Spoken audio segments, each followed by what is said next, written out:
Assalamualaikum warahmatullahi wabarakatuh. Perkenalkan, saya Fitria Maya Astuti dengan NIM 201003222011265 akan mempresentasikan mengenai analisis manajemen resiko pada proyek pembangunan gedung laboratorium terpadu perpustakaan MAN 1 Maluku Tengah.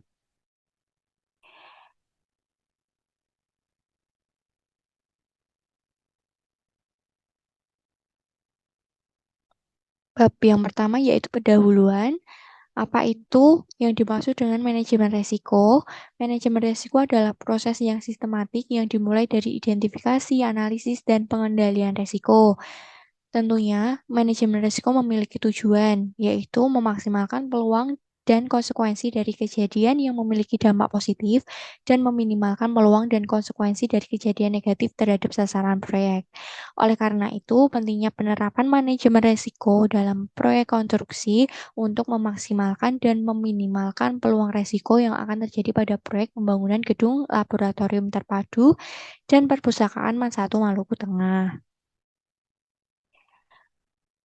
Bab yang kedua yaitu tinjauan pustaka yang meliputi sistem manajemen, pengertian sistem manajemen risiko menurut beberapa pendapat, yaitu yang pertama, risiko menurut Hanafi, kemudian risiko menurut AS atau NZS Standard 4360 tahun 1995, dan menurut IRMIC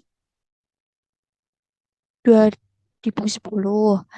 Nah, di sini bisa kita lihat berbagai pendapat yang berbeda-beda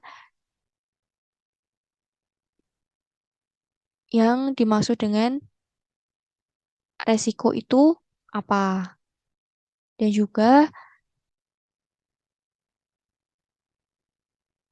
ada beberapa faktor-faktor analisis manajemen resiko. Analisis yang dilakukan pada faktor-faktor yang menyebabkan terjadinya resiko pada proyek konstruksi bangunan merupakan penelitian analisis deskriptif yang memiliki tujuan untuk mengetahui faktor-faktor paling dominan yang menyebabkan terjadinya resiko proyek konstruksi.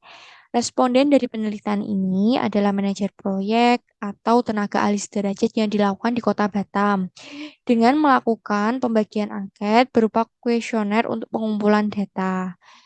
Dari data yang terkumpul, dilakukan analisis dengan analisis deskriptif. Untuk dapat mengetahui ketepatan data, maka dilakukan validitas dan reliability test. Untuk dapat melihat faktor yang dominan yang dapat berakibat terjadinya resiko di suatu proyek konstruksi, dianalisis min dan analisis beberapa faktor. Kemudian di sini ada metode penelitian. Metode penelitian yang digunakan pada jurnal kali ini yaitu metode kualitatif dengan jumlah responden sebanyak 30 orang. Dengan teknik pengumpulan data yaitu menggunakan metode observasi atau turun langsung ke lapangan. Dan dalam penulisan ini memiliki jenis data primer dan data sekunder. Nah, di sini yaitu data primer adalah data yang diperoleh peneliti secara langsung. Sedangkan data sekunder itu adalah data yang diperoleh peneliti dari sumber yang sudah ada. Dan diperoleh dari kontraktor pelaksana proyek yang sudah ada gitu. Dan juga analisis data yang dilakukan dalam penelitian ini adalah analisis data kuesioner menggunakan program SPSS 23 yang tentunya meliputi uji validitas dan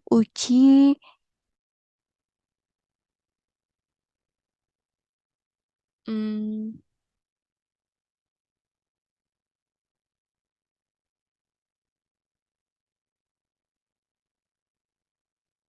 uji validitas, uji reliabilitas.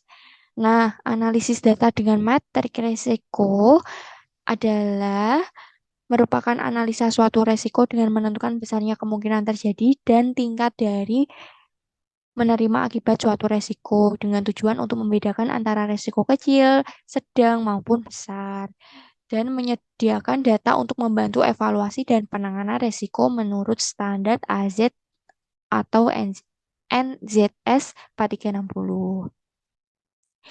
Berikut yaitu adalah analisis dan pembahasan. Yang pertama yaitu identifikasi resiko. Variabel-variabel resiko kecelakaan dari setiap item pekerjaan tersebut dapat dilihat pada tabel 4 berikut ini.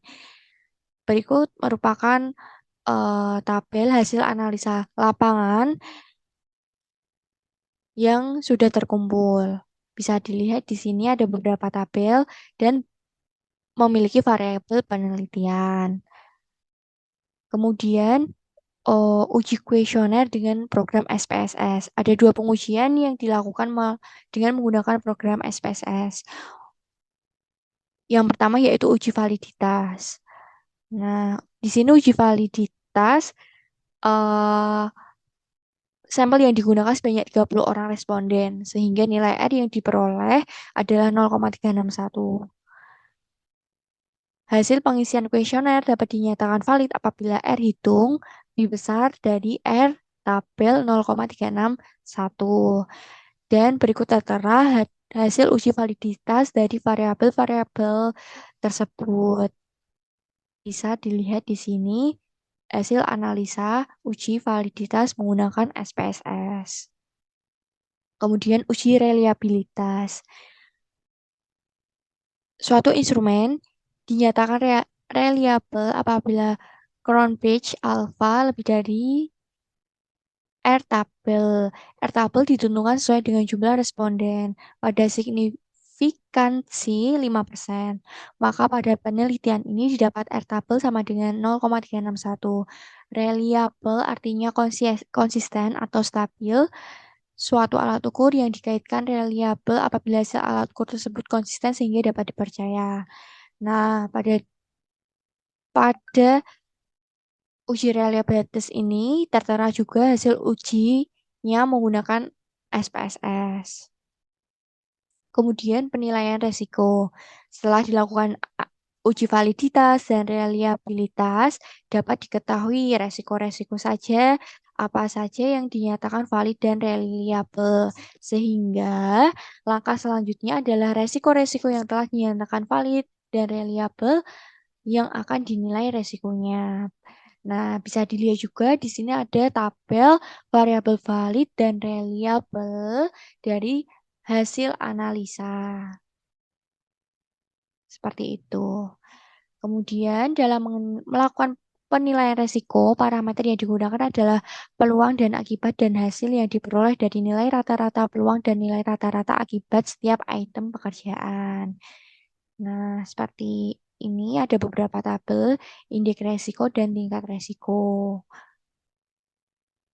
Kemudian di sini ada juga penggolongan level resiko. Setelah memperoleh nilai indeks resiko, tahap selanjutnya adalah menggolongkan level resiko berdasarkan metrik resiko AS atau NZS 4360. Dari hasil pengolahan data dan penggolongan matrik resiko berdasarkan standar AS atau NZS 4360, diurutkan mulai dari yang tertinggi hingga terendah. Diperoleh bahwa 30 variabel yang dianalisis seluruhnya termasuk ke dalam level resiko sedang atau medium risk. Ya. Dari suatu tabel berada pada level resiko besar atau high. Hasil penggolongan peringkat resiko dapat dilihat pada gambar 2 berikut ini. Nah, di sini juga ada juga keterangan kategori resiko. Mulai dari FH atau very high, kemudian high, medium, dan low. Untuk pengambilan keputusan sangat diperlukan untuk mengetahui tingkat atau level dari suatu resiko, karena melalui tingkatan tersebut dapat ditentukan prioritas dan penanganan ketika resiko tersebut terjadi di lokasi proyek. Dari tabel 9 dapat diketahui bahwa keseluruhan dari 30 variabel yang diuji berada pada kategori resiko sedang, dan tabel berada pada kategori resiko besar.